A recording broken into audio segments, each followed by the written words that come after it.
The Cyclist, by Erik Røde, 1755. Read by Lord Thomas L. Churchill. Continued. Chapter 3. Ponty. Scene 12. Ponty shares a story. As the evening's enchantment continued, there came a moment when Ponty, with a gentle smile, looked at Carlo. In response, Carlo's eyes softened, giving Ponty a subtle nod of approval. It was evident that Ponty had something special to share, a story that held a cherished place in their hearts. "Carlo," Ponty said with reverence, "I have a wonderful story to share." Carlo's eyes lit up, anticipating the tale that was about to unfold. Ponty, her voice trembling with emotion, began. It was the eve of the turn of the century when our little town faced a crisis. Ponty began to weave her tale, setting the scene on the eve of the turn of the century.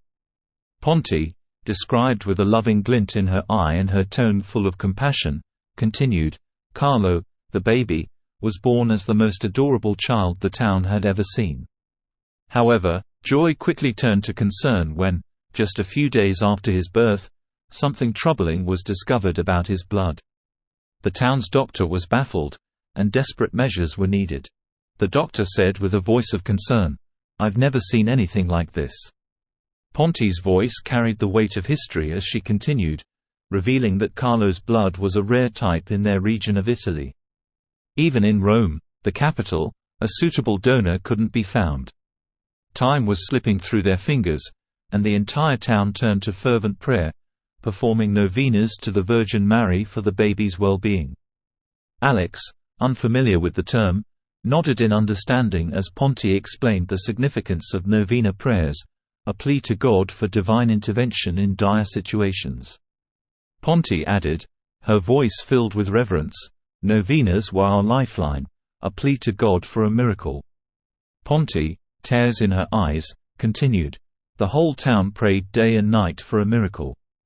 Ponty's narrative intensified as she described the pivotal moment when the doctor, in a last-ditch effort, decided to test the blood of all the townspeople.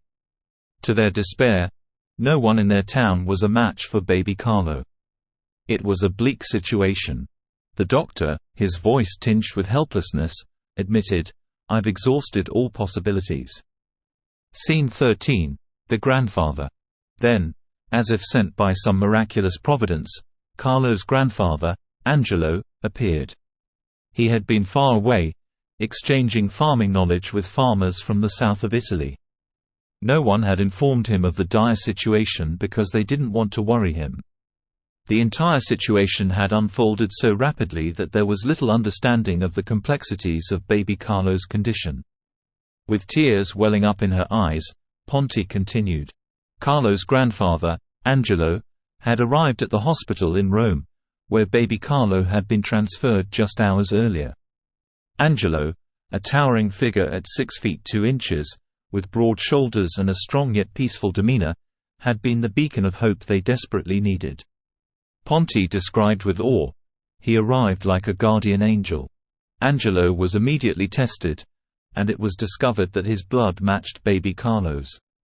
The doctors initiated a series of blood transfusions, and Carlo began the slow but steady journey to recovery. Over time, his blood normalized, and the news of his improvement sent ripples of joy throughout their little town. Ponty, gratitude in her voice, whispered, "Carlo's grandfather, Angelo, saved the family that day."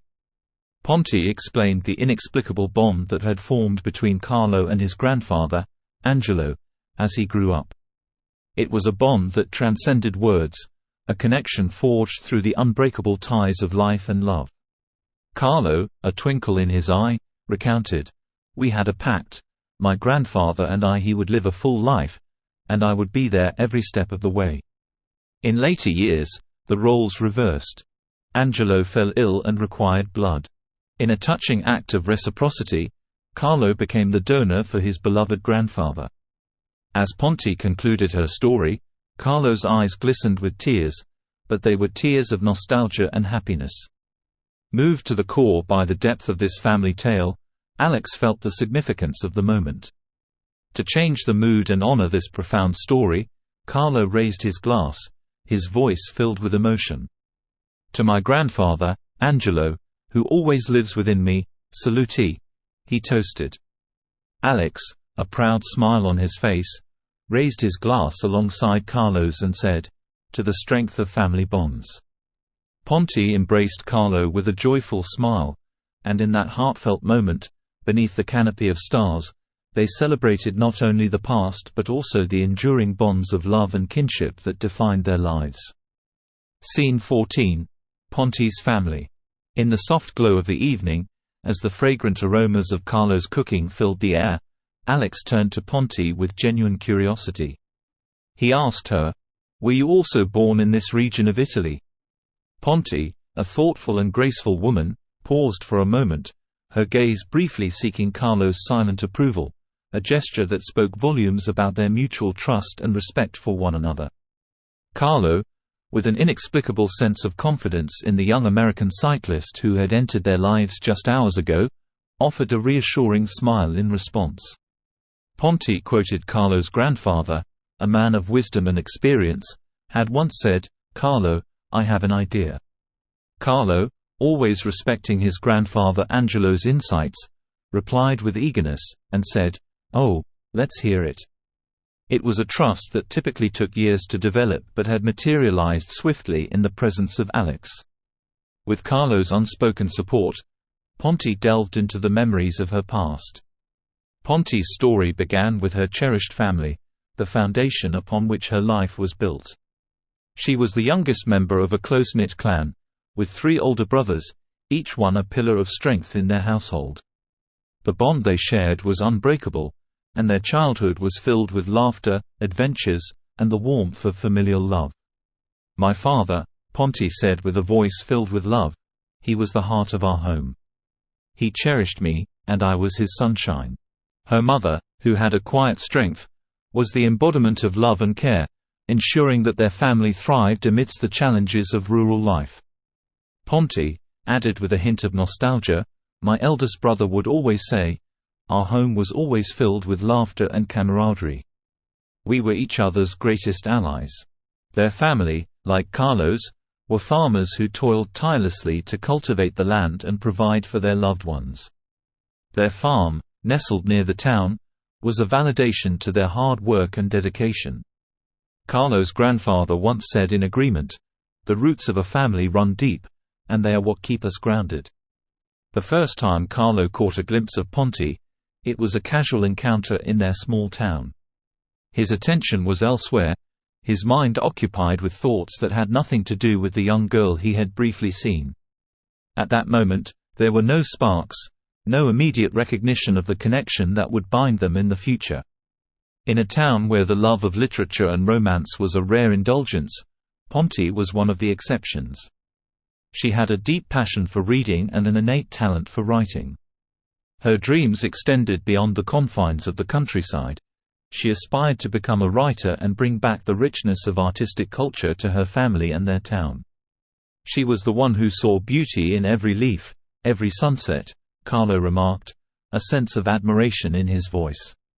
Her father, a man who cherished Ponti, had promised her the opportunity to pursue higher education, with hopes that she would bring enlightenment back to their humble abode. Ponti's literary inclinations were evident. She possessed the ability to unravel the beauty hidden within metaphors and see the poetry in everyday life. "My father's words were a promise of a brighter future," Ponti added, her voice a mix of gratitude and determination. Despite her progressive views and ambitions, Ponti was deeply rooted in tradition, where her father's word held the weight of law.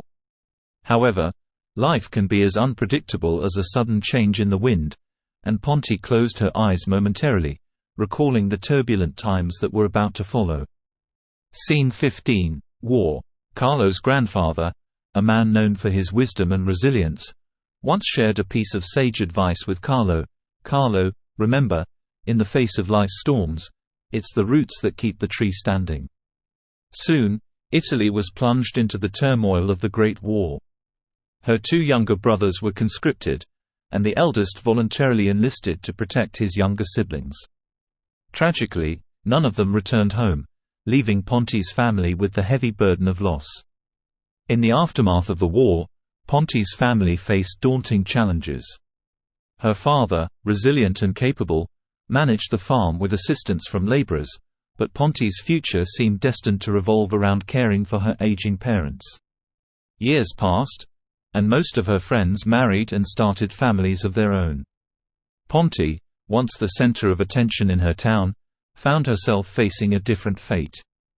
It was a time of both sorrow and strength, Carlo recalled, his eyes reflecting the resilience that had carried their families through those difficult years. Carlo's grandfather, a wellspring of wisdom and compassion, would often say, "Life's journey is like a winding river. You may not know where it leads, but you must navigate its waters with courage." Then, one day, as fate would have it, she encountered Carlo in the town square. For the first time, he gazed deeply into her eyes, and in that moment, something magical happened. Overwhelmed with joy, Ponte felt her heart flutter with happiness. Yet, the circumstances of her family made marriage an unlikely prospect. However, fate, as it often does, had other plans. The next time their paths crossed, something extraordinary happened. Carlo looked into Ponte's eyes, and in that singular moment, time seemed to stand still. It was as if the universe conspired to bring them together, and the sparks of destiny ignited. From that day forward, their lives became intertwined, and the love story of Carlo and Ponte began to unfold, a tale that would endure the test of time. It was Carlo, with his grandfather's wisdom and a heart full of love, who devised a plan to bridge the gap. He offered to work double shifts, tending to both his own farm and Ponte's, and proposed that his father meet with Ponte's father to formalize the arrangement. Carlo's grandfather, a man who had witnessed the ebb and flow of generations, once imparted this wisdom to Carlo. In matters of the heart, sometimes the most precious bonds are forged not by fate alone but by the determination of those who refuse to let go. The meeting between the two fathers was a solemn affair, and their word was their bond. Ponte's father, a man of few words but unwavering integrity, summarized their agreement: "Our families will unite, and our children shall be bound by love." The agreement they reached that day filled Ponte's heart with uncontainable joy. To become Carlo's wife became the dream she had cherished for so long. Their wedding day was a celebration that brought love and happiness back to their town, healing the scars that the war had inflicted. Carlo, true to his word, worked tirelessly for years to honor the pledge he had made. Carlo's grandfather, the guardian of traditions and family values, once said, "In the tapestry of life, it is the threads of love and commitment that create the most enduring patterns." As Ponte recounted this beautiful and nostalgic chapter of her life, a tear glistened in her eye, reflecting the enduring happiness she had found in her love story with Carlo. The Cyclist, by Erik Røde, 1755. Read by Lord Thomas L. Churchill.